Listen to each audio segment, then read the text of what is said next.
there's been segments of these opinion pieces, analysis pieces, talking egg pieces, whatever you want to call them, about how IndyCar and Formula 1 are pretty much their own worst enemies when it comes to the feeder series system.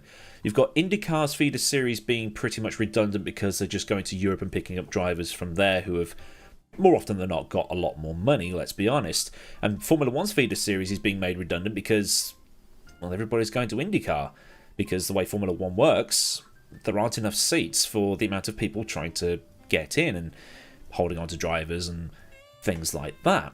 Case in point, 2021 saw Oscar Piastri win the Formula 2 championship, and many were upset that he didn't get a Formula 1 drive for the following year. Now, we've had the whole Alonso going to Aston Martin, Piastri going to Alpine, but then saying he wasn't going to Alpine. Then there was the news that he'd supposedly signed for McLaren when they told Ricciardo that they were keeping him, and now it's all gone to court, and now Piastri is going to McLaren. And it's looking likely now that Alpine doesn't want Ricciardo back for a second spell, and now Alpine is looking at getting Pierre Gasly instead. Which has now opened up a new avenue of speculation and potential driver moves in what is probably the silliest of all the silly seasons in the last 10 years, all kicked off by Vettel's retirement announcement. Now, I'm not calling it a shock retirement announcement because you'd have to be a serious Vettel simp to not see it was going to be coming sooner or later. And with the rumours of Gasly going to Alpine, it's left that opening for maybe an IndyCar driver to come over to Europe and give it a crack. And that opening has been left for Colton Herta, son of IndyCar driver Brian Herta.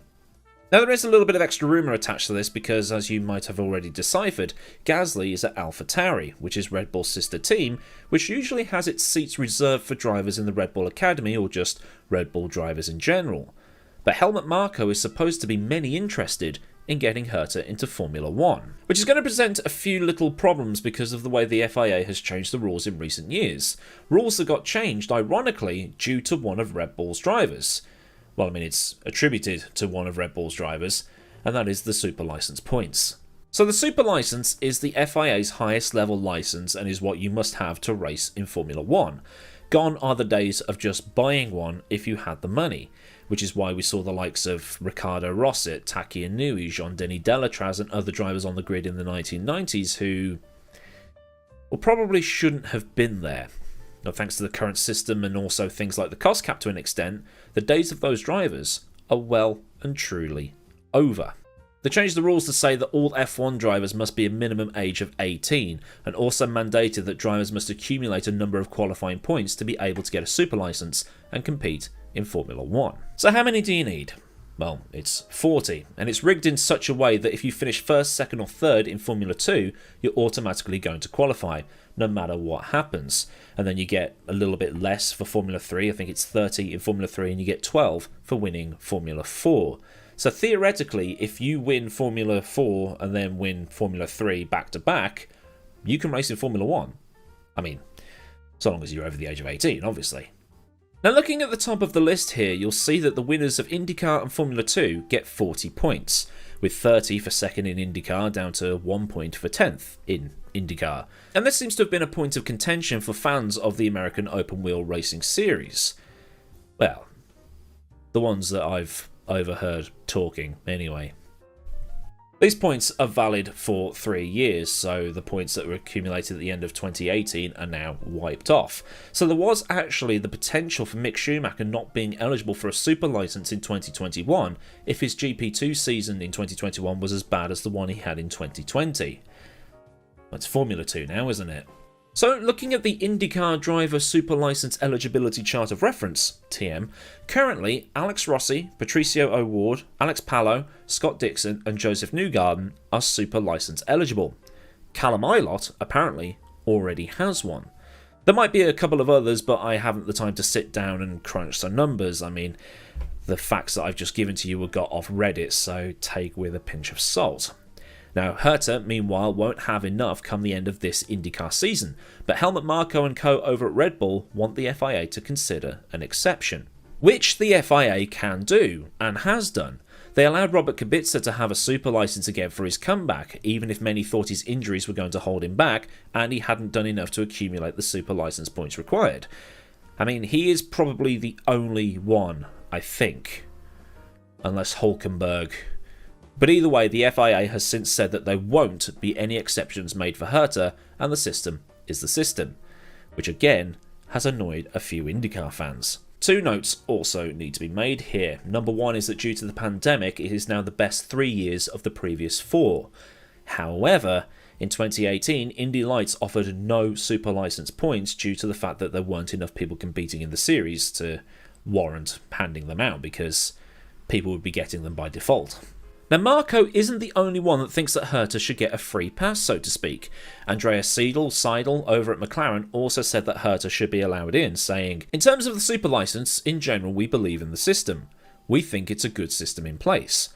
But at the same time, we are absolutely up for some flexibility as well, also taking into account especially the situation in the last 2 years with COVID and everything. It had an impact on what results drivers could score. We are absolutely open for some flexibility there and handing a guy like Colton the super license, because in the end, with what he has shown so far in his racing career, I have no doubt that he is absolutely able to compete in Formula 1.